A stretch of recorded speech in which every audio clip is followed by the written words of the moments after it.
या ठिकाणी चांदीची तलवार आणि या ठिकाणी मोठा हार देऊन शाल देऊन या ठिकाणी सन्मानित केलं जाते आणि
हनुमंतरावजी शिंदे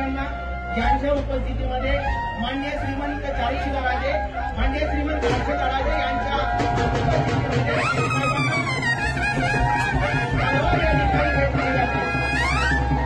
त्यानंतर